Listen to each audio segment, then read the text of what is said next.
So I see the topic. I just want to understand when you say proof that he's the Messiah, what are you referring here? Like, what do you mean?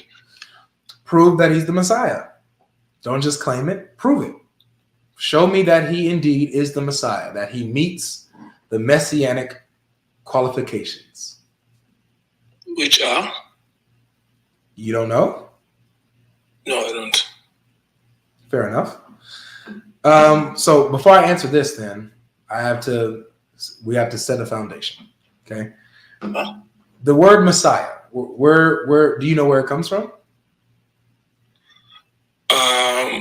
So Messiah, the Hebrew version, I don't, but Al-Masih in Arabic, I do have some understanding of where it is derived from. Well, so actually, the word Masih is derived from the Hebrew word Mashiach, Messiah. That's where it comes from. Okay. So now, when we understand, okay, it comes from the Hebrew, we see where does this word come from? Where do we find its origin? And that's in the scriptures, the Bible. Okay. Okay. So when we look into the Bible and we look at the word Messiah, see how it's used, see how it's applied, see what it means, we can see the qualifications of what it means to be the Messiah, the identity of the Messiah, the mission of the Messiah, who he is, what he is, where he's from, where he'll be born, his lineage, things of this nature. All of those things about the Messiah come from the scriptures. You don't get this information in Islam. Okay. Okay, so basically you're saying there's a standard set by the Old Testament here, right? Yes. And you want us to use the Quran to show that the Prophet Isa met these standards that were set by the Old Testament.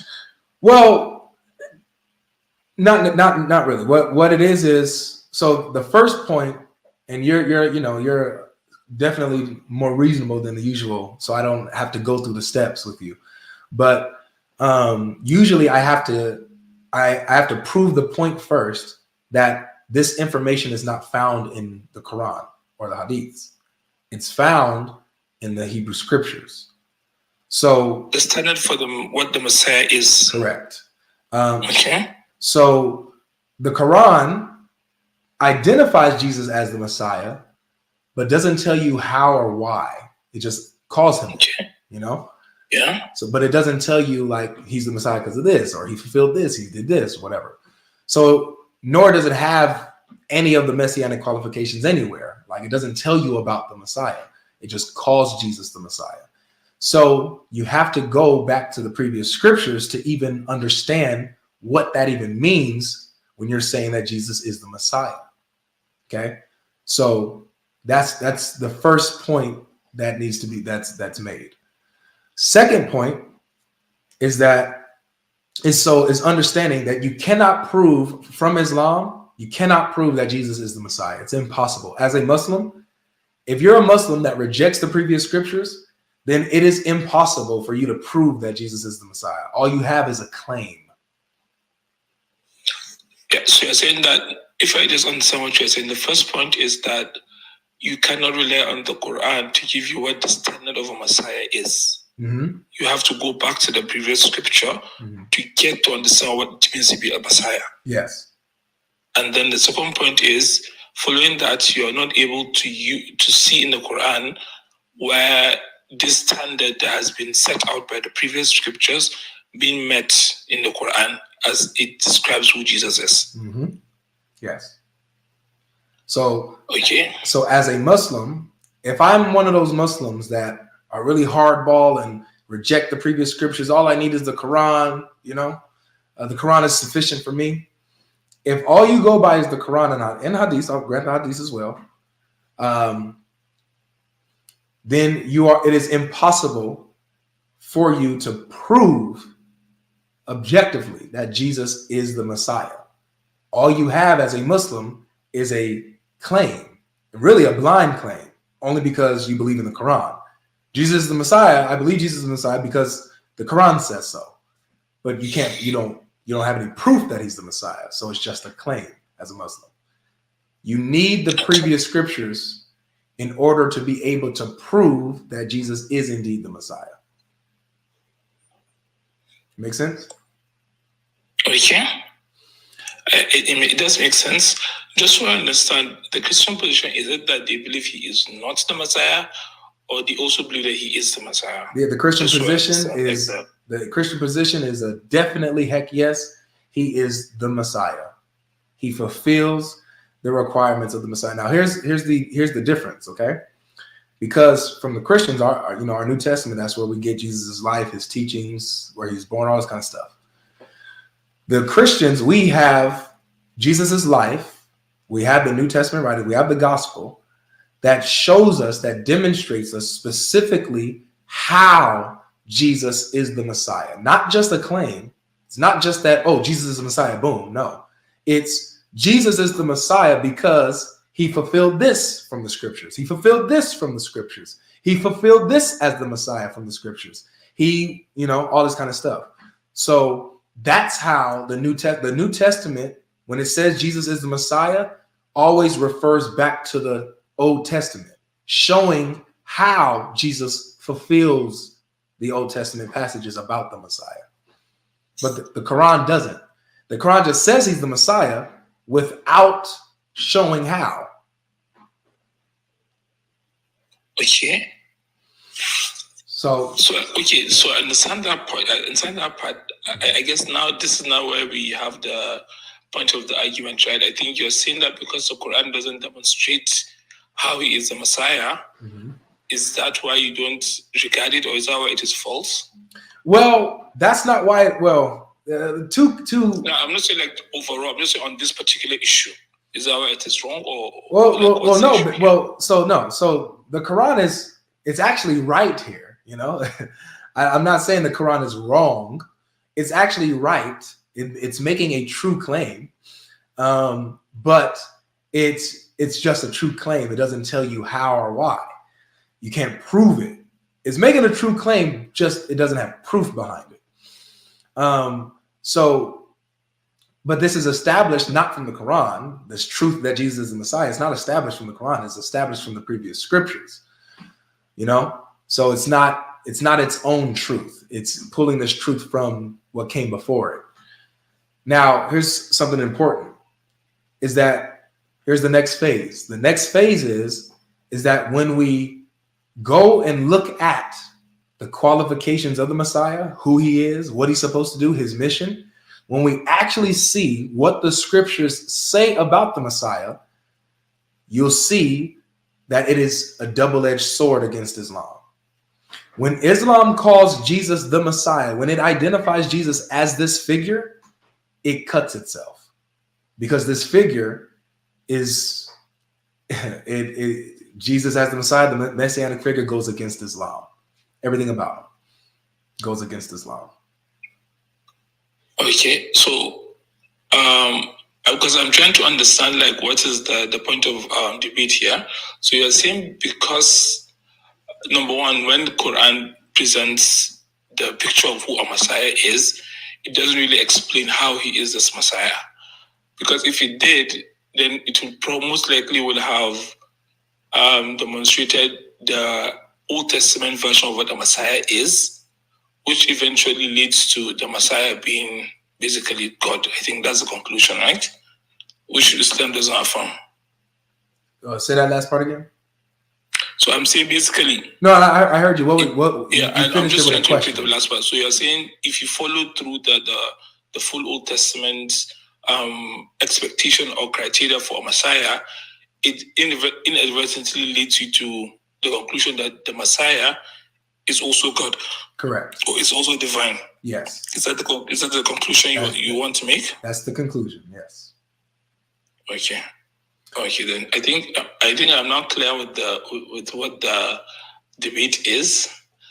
The only handicap I will have now is, because I know you are looking to do it from the Quranic perspective, the only handicap now will be that I will have to see the full criteria of a Messiah that leads him to be a divine being before we can, I think that will now be the most important argument. And I know you don't really want to talk about the Bible. No, I do. You want to focus on the Quran, right? No. This entire topic is supposed to lead to the Bible. It's supposed to show the Muslim, like you, I'm supposed to show you that you need to go to the Bible to see what the Messiah is and show you how it hurts Islam. And that's what I want to do. I want us to go to the Bible and so I can show you exactly what I'm talking about. Okay. So let me just knock a couple of points off, then we can go into the Bible. All so right. I think Muslims overall, we do understand that. The first thing is that I think the word Bible is a misnomer here, because we're talking about Old Testament, Torah, Pentateuch, and all that other books that combine to make a Bible. So when we say Bible, I think it's a bit of a misnomer. We need to be focused on the previous scriptures. Now, it's very clear, Muslims, we do not deny the fact that the Quran does not come to disprove or insist that everything in the previous scriptures are wrong. I think you're very clear in understanding that Quran affirms that there have been other scriptures and there have been righteous and right books. So basically the Torah, the Injil, we do not say that these things are wrong. The second thing is, if in the Injil and the Torah, there is a criteria for what a Messiah is, a Muslim doesn't have an issue to dispute or say this is wrong. And then the final point is, I think one of the reasons why you will not find a full description of what a Messiah is in the Quran is because it was not really relevant for the Arabs. The Messiah has always been a Jewish phenomenon, something that they were expecting. And the only reason you see him being mentioned in that particular way, I think as scholars have tried to allude to, is basically to help the Jewish people relate to it, to know that this is the same person that you've met in the past and you've seen, and there's not someone different. So that's why you see different explanations within Islamic paradigm explaining what a Messiah is. But I think the point I'm making is we do not refute whatever comes in the previous scripture. Now, I think the only difference now will be that your expectation or your definition of what the Messiah is and how it leads to divinity. I think that's what is in contention here. So if the Messiah does turn out, according to the scriptures, as a criteria of his to be divine, then that would show that Islam is false for going against that. By saying that Jesus is the Messiah, you're saying that he's God. And obviously the Quran rejects that Jesus is God. So that's why it's a double-edged sword, you know? Yeah. So, but yeah. That was a fair conclusion. Mm-hmm. So, you ready to check out the Bible verses now? Let's do that. All right. So the first one. So if you say Bible, where are we going exactly? Because again, I do not affirm the New Testament. I don't consider the scripture. So where are we going exactly? We're going to the Tanakh. We're going to the Old Testament. Which part of the Tanakh? The Tanakh, yes. The Old Testament. Which part of it? Because you know the Tanakh is a combination of Isaiah. The Pentateuch, right? Prophet and Isaiah. The stories of the prophets. Prophet Isaiah. So we're going into the prophets because, again, I want to be clear that we know the Tanakh is 2 books, technically. The Torah, which is the 5 books that we believe was revealed by God, even though not fully preserved, and then the prophets, Acts of the Prophet, which is what the prophets relate, which you do not affirm or deny. Yeah, no. So the Tanakh, my friend, the Tanakh if I don't is accept the book. No, my friend. The Tanakh is made up. The Tanakh is made up of more than just 2 books. The Torah itself is made up of 5 alone. The Torah is in the Tanakh. The Tanakh is the entirety of the Old Testament. That's what the Tanakh is. You have the Torah, you got the major and minor prophets, you got, all these different sections. The Psalms and the Proverbs, the wisdom literature. Psalms, right? Yes. Yeah. The wisdom literature. So that's the three aspects of it, right? The Torah, the 5 books, then the Acts of the Prophet, the minor and the major ones, and then the Proverbs and the Psalms and the rest, right? Yeah, as well as the history of the kings and stuff. So yeah, okay. So what we're going I'm at, saying those three categories that we have. So we're using the prophets. Affirm that the Torah is what is revealed. So we're using and the prophets. I think you also agree with that. Can you hear me? From God. That's what we also believe, right? You got a bad connection. But can you hear me good? Because it shows that you have a red bar. Can you hear me though? Yeah, I can hear you. I can hear you, but there might be a delay on your end because it's like we're talking at the same time. But sorry. So it's okay. Prophet Isaiah. We're going to Prophet Isaiah. Prophet Isaiah.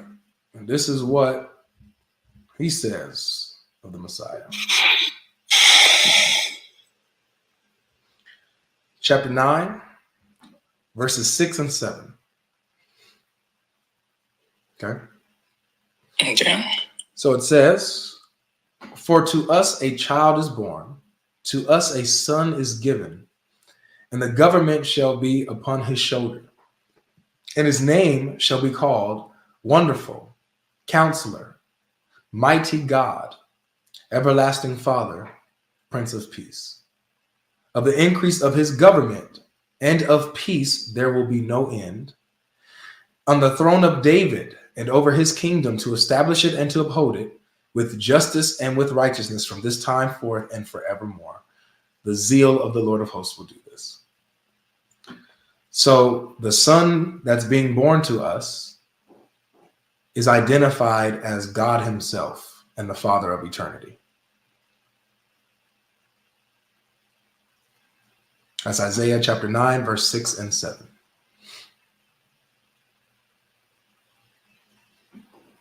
If you are off the app, my brother, I can't hear you if you're talking.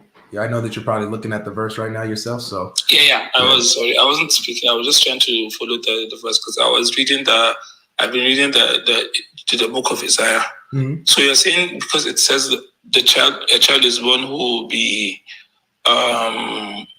with all the criteria there. Mm-hmm. That means whoever that is divine, right?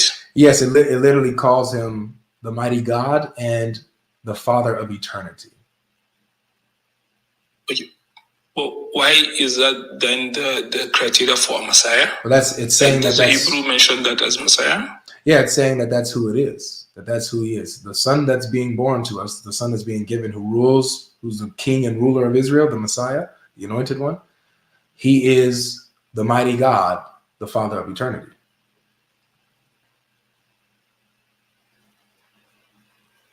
Yeah. What we're trying to establish what the criteria is for a Messiah. Mm-hmm. And this sounds like a prophecy of someone, which again, I'm not disputing what the prophecy is. I'm just trying to establish what the criteria for a Messiah is. Yeah. So basically what we're doing is we're going to the messianic passages where it foretells the Messiah coming, right? And it gives us details about him. So this is one of them, that he's a son that's going to be born to us in human form, right?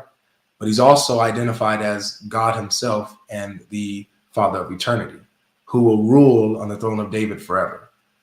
So it's giving us these details about him. So that's who this is who the Messiah is and what he will do. This is part of it. This isn't all. There's a bunch more, but this is just a small section. Okay, so we're not establishing what it means to be a Messiah. We're just saying whoever is a Messiah will also have to be all these other things. Well, no, is that what you're saying? No, what I'm saying is that so the word Messiah means anointed one. The word Messiah means anointed one. It's actually used in a lot of places. But there's the Messiah, the particular Messiah, who is the ruler of, it gives us descriptions about him, the specific Messiah, right? Who is God in the flesh and is born in a certain place, descends from a certain lineage when he is born, and things of this nature. Things he will do, redeem mankind, rule and judge, all of these things. This is who the Messiah is, and these details, whoever claims to be the Messiah has to fit these details. Okay, because I think I'm mixing the things up here. if you wouldn't mind clarifying. Because what I thought we were doing, because you remember what we said earlier was that the Quran does not lay out a criteria of what it means to be a Messiah. Yeah. It doesn't give us any of that detail. It just says he is a Messiah. It doesn't give us a detail. That what it means to be a Messiah. And you're saying that for us to know what it means to be a Messiah, you have to go back to the old previous scriptures. Correct. And I thought we were trying to establish that what it means to be a Messiah. But it seems to me what you're saying is you've already jumped to what it means to be a Messiah to say whoever is that Messiah will also have to fit this other criteria, these other titles. Yeah. So if you are the Messiah, then you are also these other things. Yeah. It seems that's what we're doing right. now. So if you are the Messiah, according to the scriptures, then you are these things. Boom, boom, these points, these details about the Messiah, that's who you are. If you are not these things, then you're not the Messiah. It's like, But I don't understand how we're saying this is the Messiah, which means you can have other anointed people, right? Yes. If they follow the criteria of being a Messiah. There are other anointed ones, yes. But then there's the anointed one who's anointed to be ruled. Yes. Mm-hmm. But so I think this is where my confusion is coming from. Why are we linking this other criteria to being a Messiah? Because it's not linked, right? You can be a Messiah and not fall under this particular criteria. Maybe I'm not being like totally clear. I don't know. So the Messiah has particular requirements and identifications, identity markers. The Messiah. So this specific Messiah, the ruler, he's ruler of Israel. He has all these details about him. That's who it is to be the Messiah. Okay? Has specific qualifications and details about him that make him the Messiah. The Messiah. Okay? So when you have the Messiah that has these specific details, like, for example, the Messiah is supposed to be, and I'll show you these scriptures. The Messiah is supposed to be born in Bethlehem. The Messiah is supposed to be born of a virgin. The Messiah is supposed to be the ruler of Israel. The Messiah is supposed to be born from the lineage of Judah, the tribe of Judah, a descendant of David specifically. Okay? So you have these requirements of the Messiah. These details fit who the Messiah is. So the person that you identify as the Messiah has to fit those criteria, has to fit those requirements.